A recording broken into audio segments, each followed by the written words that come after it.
తండ్రి అయిన దేవునికి, మన రక్షకుడైన యేసుక్రీస్తు ప్రభువుకు, పరిశుద్ధాత్మ దేవునికి వందనాలు స్తోత్రాలు చెల్లించుకుంటున్నాము. అనుదిన వాక్య ధ్యానంలో భాగంగా దేవుడి దినమంతా మనకిచ్చిన వాక్యము యోబు గ్రంథము 36వ అధ్యాయము 16వ వచనం చదువుకుందాం. వారు ఆలకించి ఆయనను సేవించిన ఎడల తమ దినములను క్షేమముగాను తమ సంవత్సరములను సుఖముగాను వెళ్ళపుచ్చెదరు. దేవుడి వాక్యం ద్వారా మనల్ని దీవించునుగాక. అనుదిన వాక్య ధ్యానంలో భాగంగా దేవుడి దినమంతా మనకిచ్చిన ఈ వాక్యము యోబు గారితోటి వాళ్ళ స్నేహితుడు మాట్లాడుతూ ఉన్నాడు.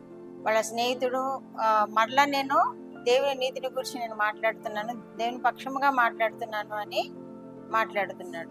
ఆ మాటల్లోనే, ఆ వరుస క్రమంలోనే ఈ మాటలు వచ్చినాయి అనమాట. ఏమని అంటే, వారు ఆలకించి ఆయనను సేవించిన ఎడల తమ దినములను క్షేమముగాను తమ సంవత్సరములను సుఖముగాను వెళ్ళపుచ్చుదురు అంటున్నాడు. తమ దినములను క్షేమముగాను తమ సంవత్సరములు సుఖముగాను వెళ్ళబుచ్చుదురు అంటున్నాడు.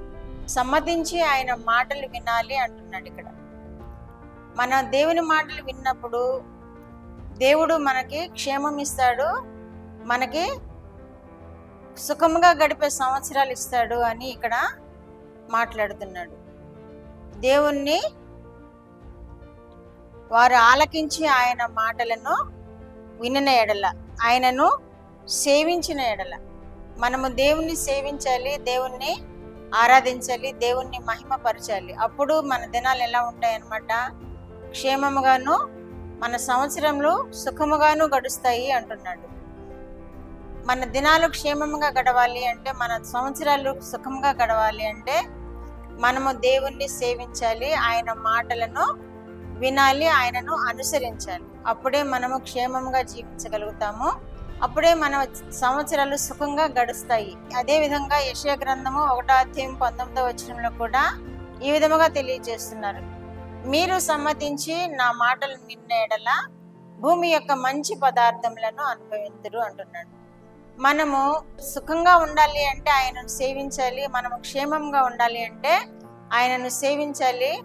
ఇంకా మనము సమ్మతించి ఆయన మాటలు వినినప్పుడు మనం ఎలా ఉంటామన్నమాట, భూమి యొక్క మంచి పదార్థములను అనుభవించే వారముగా ఉంటామని ఇక్కడ వాక్యంలో తెలియజేస్తున్నాడు. భూమి యొక్క మంచి పదార్థాలు అంటే భూమిలో ఎన్నో దేవుడు నిక్షిప్తం చేస్తున్నాడు కదా, వాటిల్లో మంచి మంచి పదార్థాలు, ఘనమైన పదార్థాలు, మంచి ఆహారం, మంచి పానీయము, మంచి ఖనిజాలు, మంచివి, మనకు అన్ని క్షేమమును మనకి వృద్ధిని ఉపయోగపడే విధముగా ఉన్న పదార్థాలు భూమిలో నిక్షిప్తమై ఉన్నాయి కనుక మంచి పదార్థములను మీరు అనుభవించుదురు అంటున్నాడు.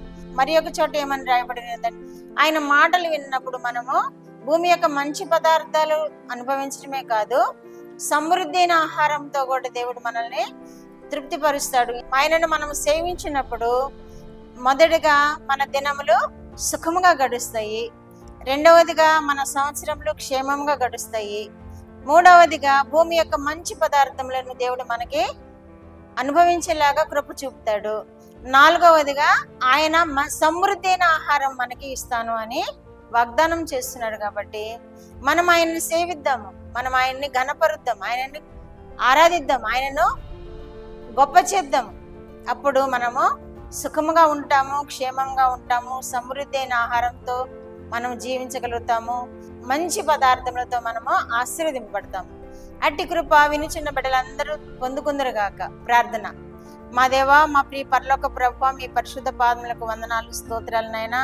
మా రక్షకుడు అయిన యేసుక్రీస్తు దేవా, మీకు వందనాలు స్తోత్రాలు ప్రభువా. పరిశుద్ధాత్మ దేవా, మీకు స్తోత్రములు. ఈ సమయంలో మీరు ఇచ్చిన వాక్యము కొరకు మీకు స్తోత్రములు ప్రభువా. నైనా మా ప్రభు మిమ్మల్ని సేవించినప్పుడు నైనా మమ్మలను క్షేమంగా ఉంచే దేవుడవని దేవా, మాకు సమృద్ధినిచ్చే దేవుడవని వాక్యం తెలియజేసిన దేవా, మీకు స్తోత్రములు ప్రభువా. మీరు చిన్న బిడ్డలు ప్రభువా, మిమ్మల్ని సేవించడానికి కృప చూపండి నాయనా. వారు నైనా మీకు ఇష్టమైనటువంటి భక్తి జీవితంలో జీవించడానికి కృప చూపండి. మిమ్మల్ని ఘనపరిచేవారుగా వారిని ఆశీర్వదించండి. అప్పుడు వారి దినములు క్షేమంగాను, వారి సంవత్సరంలో నైనా క్షేమముగాను, నైనా మంచి ఆహార పదార్థములతోనూ అభివృద్ధి పొందేలాగా మీరు కృప చూపు దేవుడవని మా ప్రభు మిమ్మల్ని అనుసరించే కృప నాయన వినిచిన బిడ్డలందరికీ దయచేసి మహిమ పొందమని, వారిని మీరు కాపాడి క్షేమంగా నైనా భద్రపరచమని యేసుక్రీస్తు వారి పేరిట ఈ మనవులు మీ పాదముల యొద్ద వేడుకుంటున్నాను పరమ తండ్రి. ఆమేన్.